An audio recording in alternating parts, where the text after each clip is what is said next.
Welcome to Value Investing University.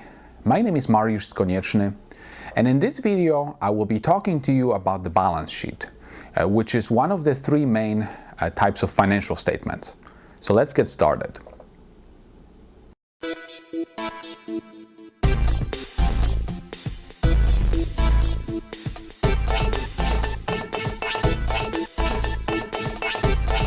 What is the balance sheet? Well, the balance sheet is one of the financial statements that business owners or their accountants prepare to communicate to others what the company owns, how much it owes, and what is left for the shareholders in the form of equity. Notice that the name balance sheet contains the word balance. And this is because within the balance sheet, there is something that has to balance. Kind of like your checkbook has to balance, the balance sheet of a company also has to balance. And what has to balance in the balance sheet is the following. Assets must equal liabilities plus equity. And equity is usually called shareholders' equity or stockholders' equity.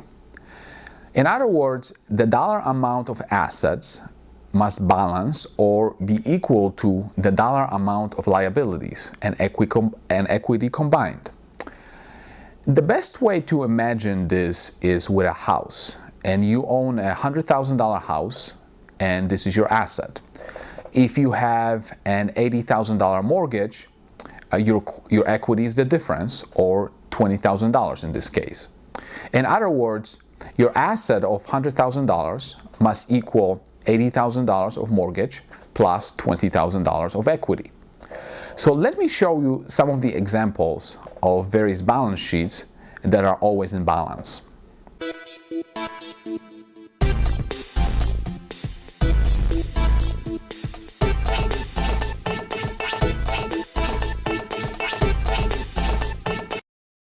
The balance sheet of any company has three sections: assets, liabilities, and shareholders' equity.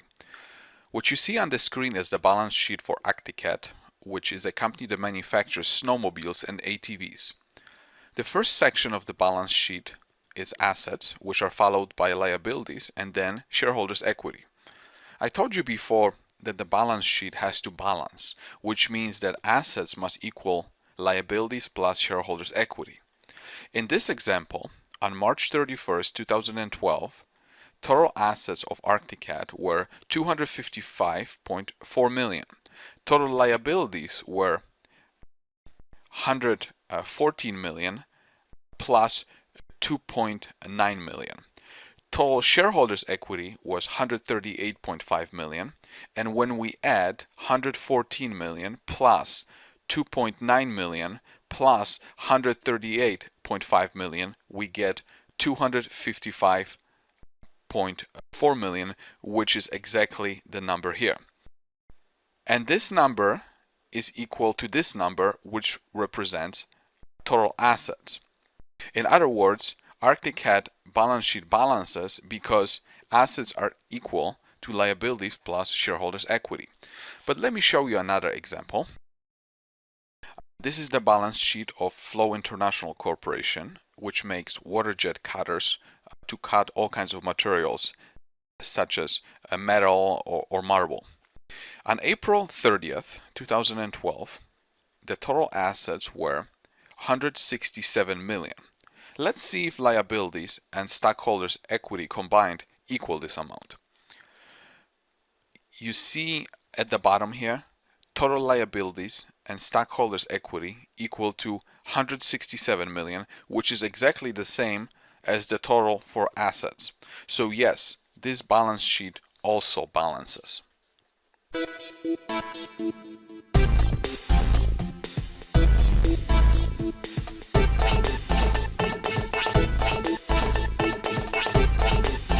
As mentioned before, the balance sheet consists of assets, liabilities, and shareholders' equity. Assets are things that companies own and need in order to run their businesses. A restaurant needs different assets than, let's say, a home builder. When you run a restaurant, you need cooking equipment, refrigerators, freezers, tables and chairs, and all sorts of other things. These are all assets that would be listed on the balance sheet. When you run a home building company, well, you don't need any refrigerators or cooking equipment, but you do need carpentry tools, trucks, forklifts, and all kinds of other heavy-duty machinery. These are the kinds of things that would be classified as assets on the balance sheet, and they would be either financed by creditors or shareholders of the company. Let's take a look at a balance sheet and talk more in detail about individual assets. This is again the balance sheet of Arcticad. As always, the assets are listed first. There are three main categories of assets: current assets, property and equipment, and other assets. This classification is the same for all publicly traded companies. For example, on the balance sheet of Flow International Corporation, we also have current assets, property and equipment, and other assets. Current assets mainly consist of cash, accounts receivable, inventories, and prepaid expenses. As you can see here, we have other assets listed under current liabilities, but let me first talk about the most important ones. Why are these assets called current assets? Well, they are called current assets because they are expected to be converted into cash within 12 months. They are also listed in the order of liquidity, meaning that the current assets that are expected to be converted into cash the quickest are listed first. Because cash is already in the form of cash, it is listed first. Okay, let's go through each one by one. Cash is pretty much self-explanatory. It is obviously an asset, and every business needs cash to be able to pay for things that it needs to operate.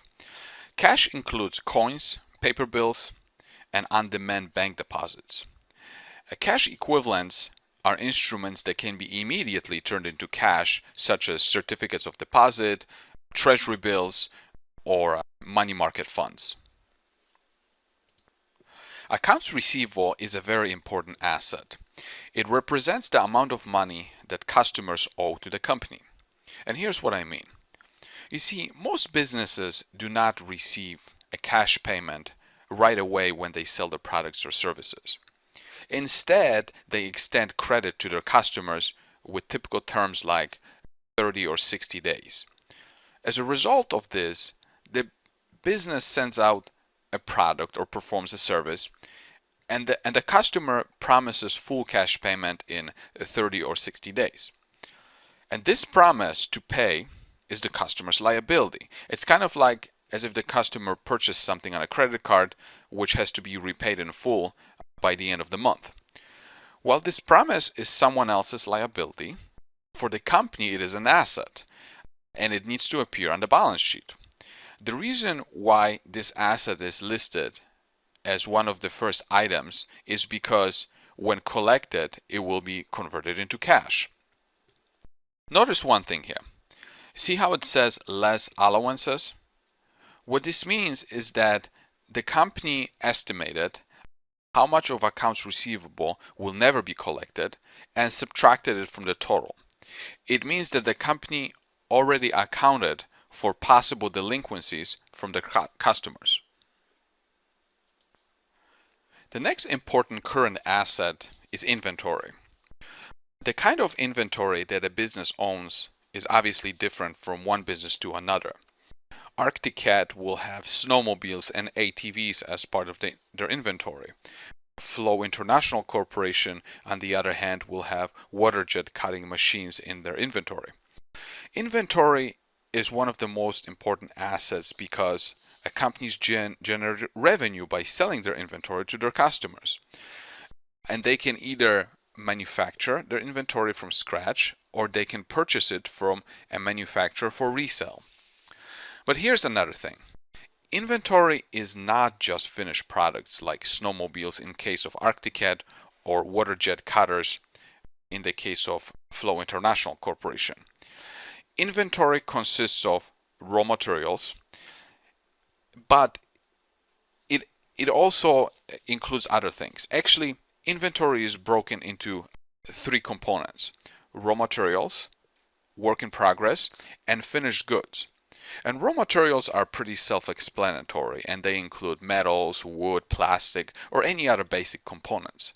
Finished goods are also pretty self-explanatory because they are finished snowmobiles or water jet cutters, depending on what the company makes. Work in progress items are things that are no longer raw materials, but they are also not finished yet. Another thing that is important to know about inventory is that it is more than just raw materials put together. Inventory also includes direct labor because someone had to put these things together. Also, utilities associated directly with the production of a product must also be included in inventory. Just make sure that you understand what I mean by directly associated with the production. You see, if you own a manufacturing company that produces soccer balls, the cost of labor for your manufacturing workers is included in inventory, but the salary of your secretary is not. Yes, the secretary is important to your business, but the secretary has nothing to do with the manufacturing of your soccer balls.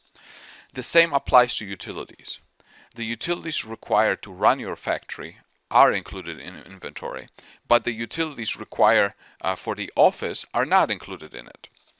In other words, inventory is just a different name for the total cost of producing things that you sell. Actually, on the income statement, when you report that you sold something, you do not use the term inventory anymore, but a term called the cost of goods sold. And let me show you what I mean. And to do this, let me go to this is the income statement for Arctic. And on the top, we see sales of snowmobiles and ATVs. But a little bit lower, we see the cost of goods sold. Well, this is inventory sold. It's kind of confusing, but this is what it is. You sell something and you report your revenue. But then you have to tell people reading your income statement the direct costs of the thing that you just sold. So for Arctic, this cost of goods sold is the total cost of producing snowmobiles and ATVs. It includes raw materials, direct labor, and all of the direct utilities. This is exactly what the definition of inventory is. So when you sell something and you report the cost of goods sold, you are really taking this amount out of inventory on the balance sheet. One other thing that I want to point out before moving on to the next point is the fact that not all companies have inventories. Inventories are only for companies that sell things. If you have businesses that provide services, well, they don't have any inventories. And let me show you. This is the balance sheet for Bridgepoint Education. We don't see any inventory in current assets. We see cash, restricted cash, investments, accounts receivable, deferred income taxes, and prepaid expenses, but not inventory. Well, it's understandable because Bridgepoint Education is an online school and they don't sell anything. They just provide educational services. Another popular asset listed under current assets is prepaid expenses. These are expenditures that have already been made for benefit that the company will receive in the future. There are certain things in business that you have to prepay in advance, such as insurance, and sometimes you can even prepay rent. The reason why prepaid expenses are listed under current assets is not necessarily because you can convert them into cash within the next 12 months, but because if you didn't prepay them, you would have had to use your cash within the next 12 months to pay for them. But because you already paid for them and they are not fully used up, they are considered an asset and they must be shown on the balance sheet. There could be current assets listed on the balance sheet other than cash, accounts receivable, inventory, and prepaid expenses. In the example of Arcticat, we see short-term investments, income taxes receivable, and deferred income taxes. Short-term investments are nothing but cash parked in short-term investments to earn a little bit of interest. Income taxes receivable is the money that the company expects to be receiving from the government, whether it is from the IRS or state or county government. Deferred income taxes is something that you see a lot, and many investors are very confused about it. Let me explain to you what it is. You see, publicly traded companies keep two sets of books. One of the books is for investors and the other set of books is for the IRS. The reason why there are two is because in order to report financial statements to investors, companies have to follow what is called generally accepted accounting principles. And to report to the IRS, they have to follow guidelines developed by the Internal Revenue Service. Because of these two sets of rules, the amount of money that the company reports as a tax expense to investors may temporarily differ from the amount of taxes payable to the IRS. And I emphasize the word temporarily. For example, let's say that a company reports to investors that its tax liability is $100,000. But due to different tax laws, the amount actually payable in taxes for a particular year is only $80,000. There's a difference of $20,000. But this $20,000 will eventually have to be paid to the IRS because, as I said before, these differences are only temporary. The IRS might allow a company to take a bigger deduction one year, but it might not allow it the following year. But eventually the IRS will get the full amount, but the timing of it might be different from what is reported to shareholders. And these temporary differences between what is reported to investors and what is paid to tax authorities can result in an asset or liability. And whether it is an asset or liability, it has to show up on the balance sheet like it is in the example of Arcticat. If the company reported a higher tax liability than it paid to the IRS, the difference is shown as a liability because more is owed to the IRS in the future. And this would show up on the balance sheet as a liability under the label of deferred income taxes like it is here. Or it could also have a different name. It could have a name deferred tax liability, and I want to show it to you.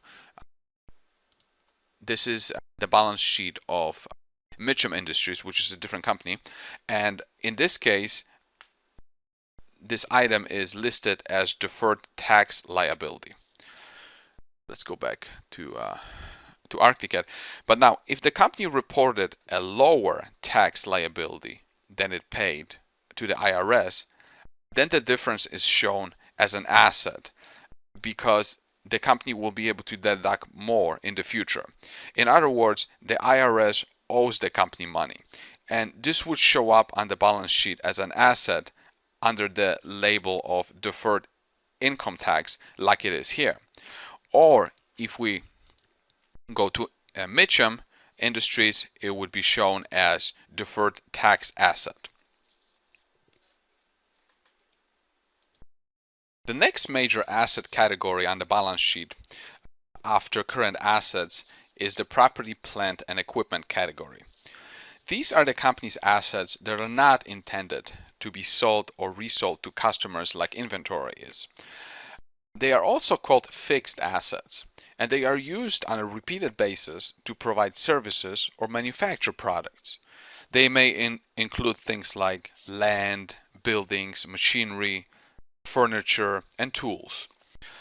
Obviously, the composition of these assets will depend on the type of business. For example, Arcticad has machinery, equipment, and tooling included in the property and equipment asset category. These machines are used to manufacture snowmobiles and ATVs. Another business will have a completely different set of assets. For example, Mitcham Industries, which is a different company, is in the business of renting out seismic equipment to oil and gas companies, which use this equipment to locate where they need to drill for oil and gas reserves in the ground. If you look at the balance sheet of Mitcham Industries that you have on the screen, you will find that seismic equipment lease pool in the property and equipment asset category.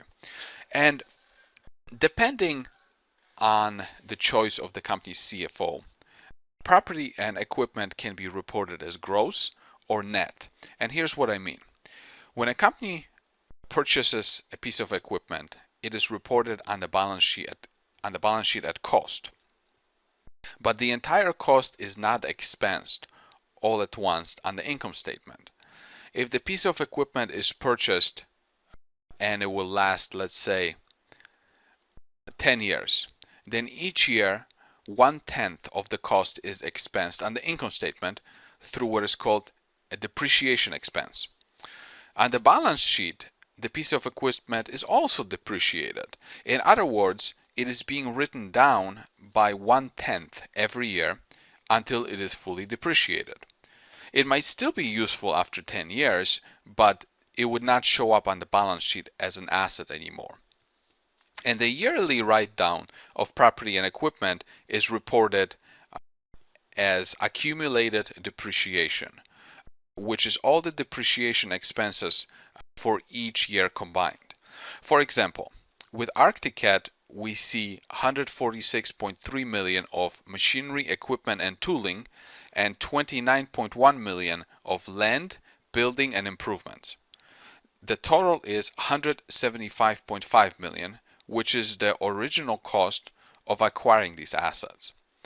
Below this number, 134.3 million, is accumulated depreciation.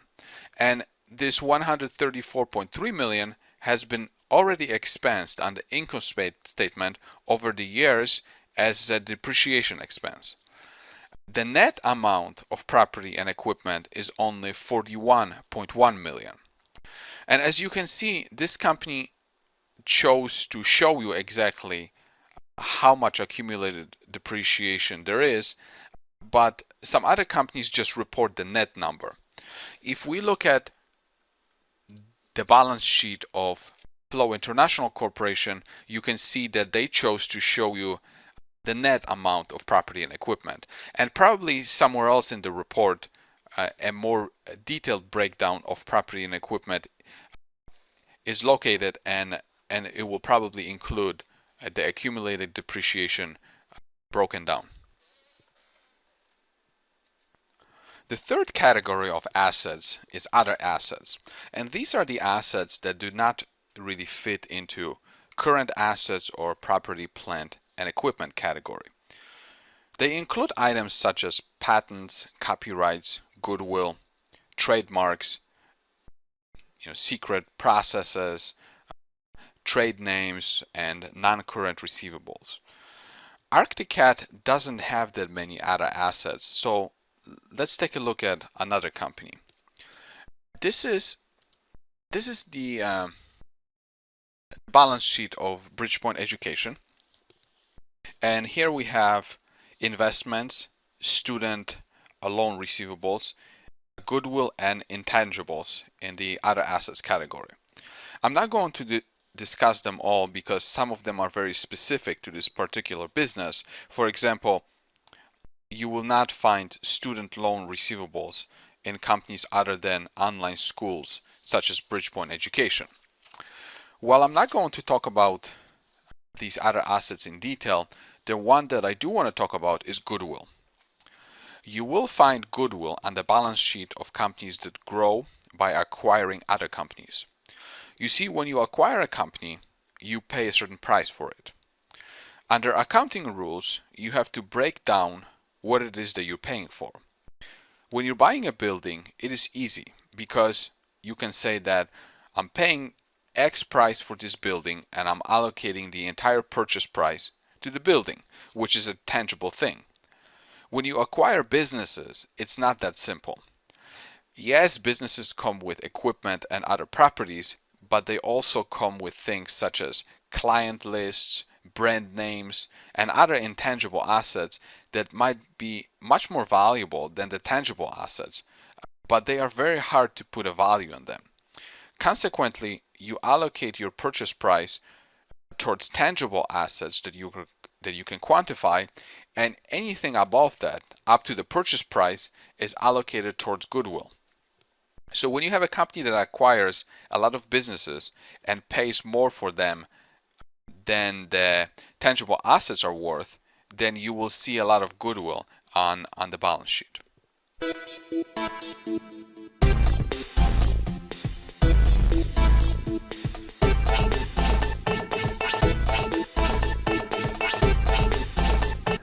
Now that we discussed the various assets that are reported on the first half of the balance sheet, it is time to move on to the liabilities and shareholders' equity.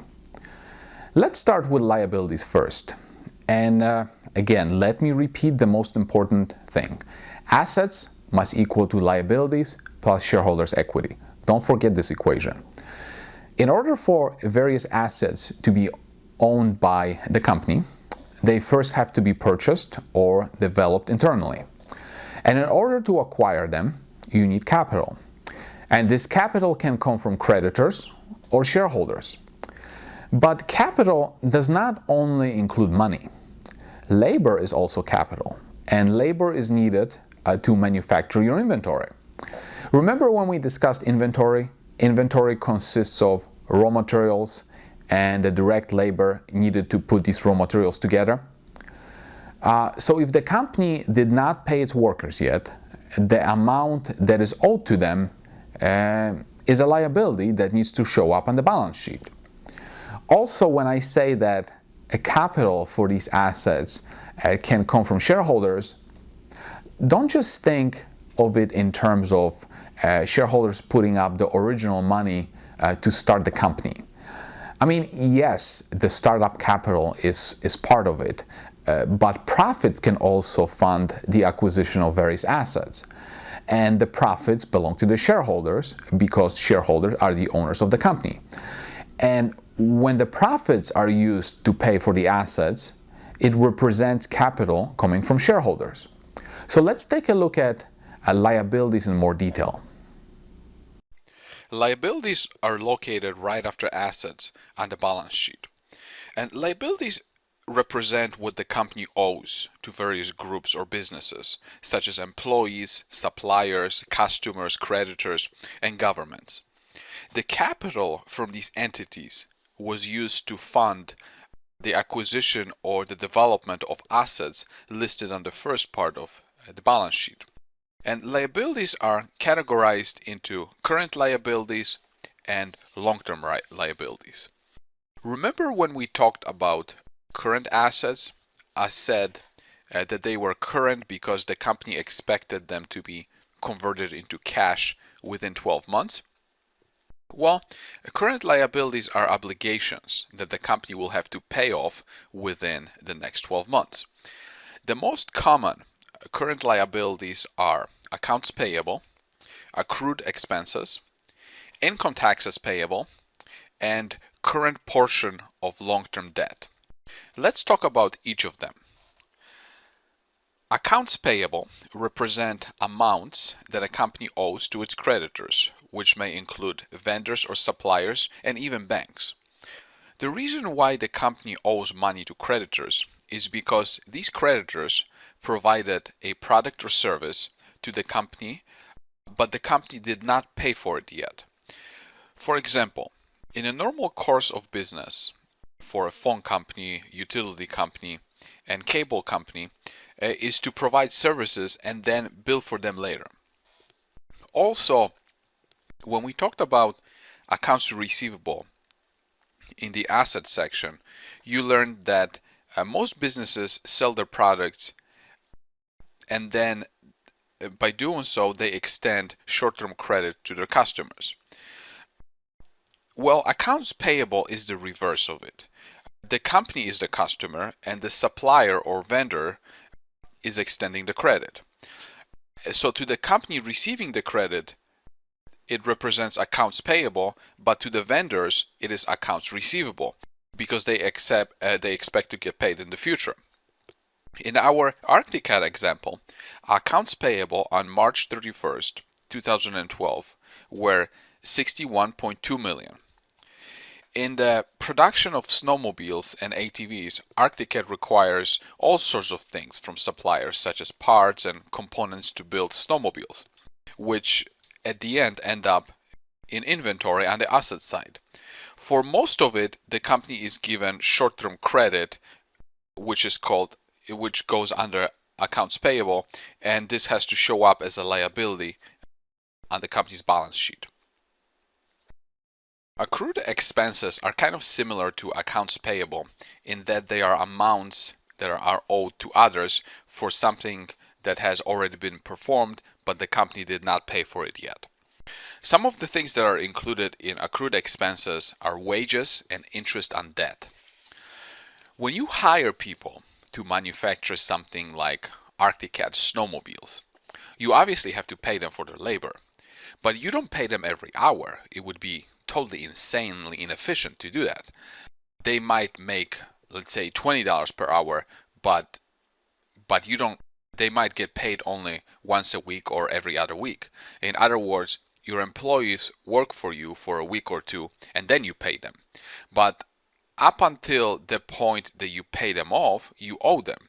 And this is the kind of liability that is included in accrued expenses. You accrue labor costs for which you did not pay yet. Another item included in accrued expenses is interest on debt. And notice that I'm only talking about interest and not the principal repayment.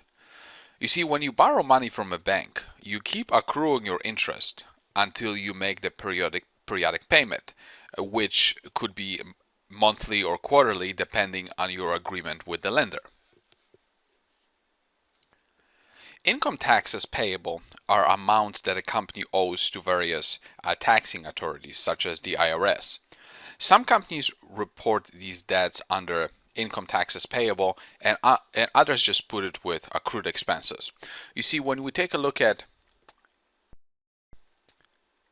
Bridgepoint Education, the company does not list any income taxes payable under current liabilities, but if we look at Flow International Corporation, then we do see them here. Okay, one example of income taxes payable is this. When you employ people, you are required to deduct taxes from each employee's paycheck, and you do it every time you pay them, whether it is weekly or bi-weekly. But you don't send this money to the IRS until the end of the quarter. So you keep the money and you report it on the balance sheet as income taxes payable, and then when the end of the quarter arrives, then you pay it off, and then as you keep paying your employees, you keep accruing this income taxes payable. The fourth popular liability under current liabilities is the current portion of long-term debt. For ArcticCAD, we don't see any liability like this on the balance sheet, and it is because ArcticCAD doesn't owe any money. But if we look at the balance sheet of Mitcham Industries, then we can see on the balance sheet, we can see the current maturities of long-term debt, which is the same thing as current portion of long-term debt. And let me explain to you what it is. You see, when you borrow money as a publicly traded company, your loan can be structured in many different ways. But usually your debt payments include both interest and principal repayments. And the interest portion was already included in the accrued expenses section that we previously discussed, and the repayment of the principal is listed separately as the current portion of long-term debt. But I want to make one thing clear. This amount is only the portion that is due within the next 12 months. The remaining amount of the loan is listed as long-term debt, as we can see here. The second category of liabilities is long-term liabilities, and they include all kinds of obligations that are not expected to be due within the next 12 months. Looking at Arcticad, there are no long-term liabilities other than deferred income taxes, which is the same thing that we previously discussed, but this portion is not expected to be paid within the next 12 months. Let's look at Mitcham Industries again. And Mitcham Industries lists non-current income taxes, which is money owed to the government, but it's not expected to be paid anytime soon. We see again the deferred tax liability that we discussed before, and then we see long-term debt. In this case, it is 12.8 million. And I want you to understand that this is not the total debt owed, because to get to the total debt, you have to combine it with the current portion of this debt, which is here. So the total debt is this plus this. But only this portion is due within 12 months. The long-term portion is not due within the next 12 months. Other obligations that you could see under long-term liabilities include lease obligations, pension obligations, and if you see a long-term liability that you're not familiar with, well then just Google it or see if you can find any explanation about it in the notes following the financial statement.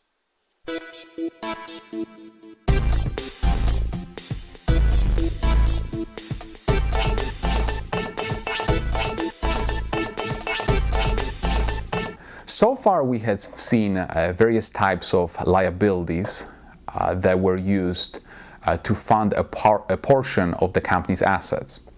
Now the final section of the balance sheet is the shareholders' equity, sometimes called stockholders' equity. It is the money put up by shareholders to fund the rest of the assets that were not funded by liabilities. There are pretty much two ways that shareholders can provide money to the company to finance the assets. One way is to purchase shares of the company when they are being issued. And this could be when the company is just starting out and needs capital, or it could be when the company has already been operating for years, but for some reason needs to raise money by issuing additional shares. And this is the kind of funding that comes to mind when I say that shareholders are funding part of the assets. The second way that shareholders can give the company money to finance the assets is retaining the company's profits. You see, profitable companies generate profits, right? Well, these profits belong to shareholders because the shareholders are the owners of the company. If the profits are not paid out to shareholders in the form of dividends, they are being retained. And then, after they are retained, they can be used for the acquisition or development of assets. So this is another way that shareholders can fund the acquisition or development of assets. The section after liabilities is the section called shareholders' equity. For Arcticad, the total shareholders' equity on March 31st, 2012 was 138.4 million. This is the amount by which the entire company was financed by shareholders. As mentioned before, shareholders' equity comes from two main sources: money invested by shareholders and profits generated by the company. On the balance sheet, preferred stock, common stock, and additional paid-in capital represent the amount of money that was invested by shareholders. In this case, we have 131,000 plus 13.2 million, which equal 13.3 million. The total shareholders' equity is 138.4 million. So investors only had to put up 13.3 million to generate 138.4 million in shareholders' equity. That's pretty good. The rest of it, or 127.8 million, came from retained earnings, which were profits that were retained by the company. This is the kind of thing that you want to see. It is always best if the majority of shareholders' equity comes from retained earnings. This tells you that the company is profitable and does not need much outside capital. Let's look at another example. This is the balance sheet of Bridgepoint Education. And the total shareholders' equity is 353.6 million. About 138 million of it came from outside shareholders who purchased the company's shares. I'm getting this number by combining common stock with additional paid-in capital. 351.1 million came from retained earnings. And this is a lot, and I can just tell by this number that this company has been extremely profitable in the past. This is because so much of the shareholders' equity came from retained earnings. But notice another thing here. Treasury stock, which is a negative 134.9 million. Treasury stock represents the stock that the company bought back. It is negative because when you buy back shares, shareholders' equity decreases, just as the opposite is true. When you issue shares, shareholders' equity increases because the money flows into the company. When you buy back shares, it is as if you are giving back the money to shareholders, which obviously takes the money out of the company, and this reduces the shareholders' equity. The same thing happens when you pay dividends. You return money to shareholders, but with dividends, you never see dividends in the shareholders' equity like you are seeing treasury stock. And the reason for this is because dividends are already accounted for in retained earnings. In other words, the portion that is paid out in dividends is not part of retained earnings because dividends are not being retained. Retained earnings is only the portion of profits that are not being paid out in dividends. Another item that we see part of shareholders' equity is accumulated other comprehensive income or loss. And we see it on the balance sheet of Arctic Cat, we see it on the balance sheet of Bridgepoint Education, we see it on the balance sheet of Flow International Corporation, and we also see it on the balance sheet of Mitcham Industries. And accumulated other comprehensive income is a profit or loss that has not been realized yet. You can see that profit on the income statement has already been realized, but in some instances there are profit or losses that have not been realized yet, but they will be realized in the future. These profits or losses are included in the accumulated other comprehensive income or loss. And some of these kind of things include annualized gains and losses on available for sale securities or gains and losses on pension plans.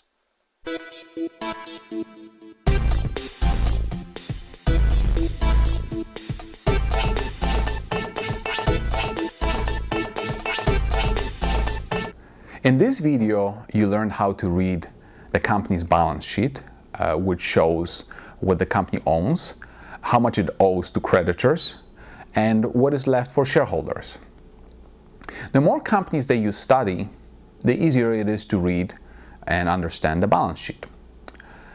And the most important point that I want you to take away from this video, and I keep repeating it over and over, and it is assets must equal liabilities plus shareholders' equity. Assets represent what the company owns, which includes current assets such as cash, accounts receivable, and inventory, and long-term assets such as property and equipment and other assets. These assets are either financed by liabilities or shareholders' equity. Liabilities are obligations to suppliers, vendors, employees, and government agencies. Shareholders' equity includes the original investment by investors and any other investment thereafter, and most importantly, the profits generated by the business. With that being said, thanks for watching, and I hope you enjoyed it.